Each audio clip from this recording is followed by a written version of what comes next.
Hey traders, Raghee here, and in this update we're going to talk about a setup that we took on bonds. So this is a day trading setup, but I'm going to show you how we incorporated the daily into the conversation. So the setup was long puts, so this was a position expecting more weakness, and the whole idea was that looking at the ZB, the ZB futures, our long bond, the market moved higher into resistance. Now, in the first 30 minutes of the morning, the clearing range, the clearing period, we know that we don't have a lot of price data to work with, right, during this clearing.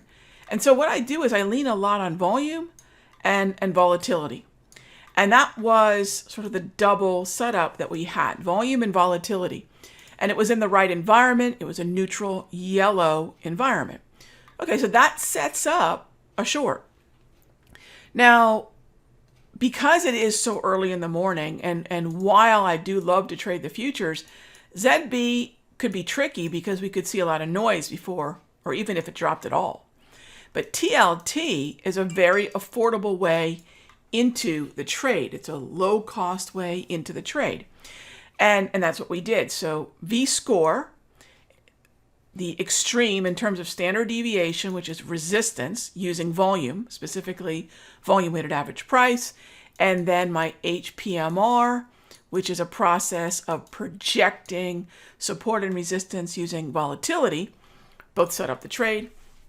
And then we bought puts, the 146 call for October 1. That's the nearest expiration. Now, we bought these for approximately $1.30, and we did this live in the room, and this was, we had members, including myself, with fills anywhere from $1.30 to $1.35, right, to give you sort of where using that bullish momentum to buy the puts we got in. And again, 146 puts 10 minutes before the end of the clearing. TLT was an easier way to manage risk. Plenty of liquidity in that area. Now, it took some time for it to really get moving. But here's where the value, especially as we start getting to 11:30, here's where the value of saying, you know what, I don't know if the markets are going to keep heading lower or not. And I don't want to scale out prematurely, and I don't want to scale out before my first target. So how about we manage risk and just move to a break-even stop? And so that's one of the things that we did. And then we have the latitude to just say, look, as long as the red grab candles are printing, as long as we're still trading, and this was great, we were trading below the VWAPs, the volume weighted average prices that I anchor, there's no reason to panic. We just have to be patient. And that can be really hard, but we make it easier by moving to that break-even stop. Right now, and I'm recording this about 30 minutes before the close, I like to be out of my day trades, regardless of what it is, by 3:50 p.m. Eastern.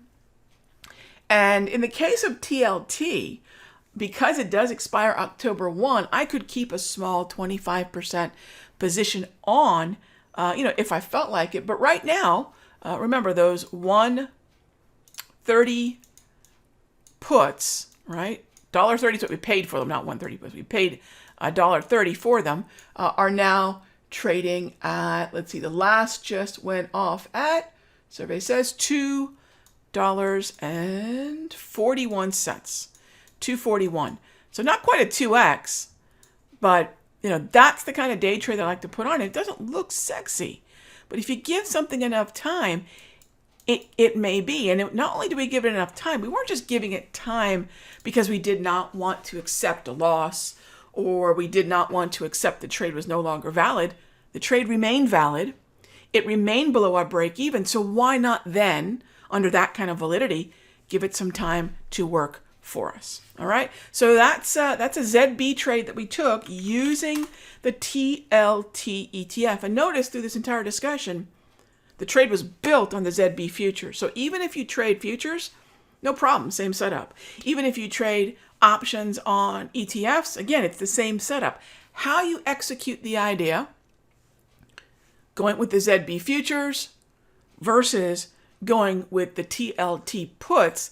That's the choose your own adventure part of it, right? It's more about the clean, clear setup and then taking that idea to whichever market you like the best. So in the futures room, we'd short ZB. In my mastery, well, what we did today was we bought long puts, right? We were long puts, taking advantage of the weakness. All right, so I hope that helps. Bought some puts today. It's been a while. I'll see you in the next update. Hey traders, Raghee from Simpler Trading. Thank you so much for watching this video. Be sure to leave a like and a comment below. And remember, subscribe and click the bell icon so you'll get notified of the next update.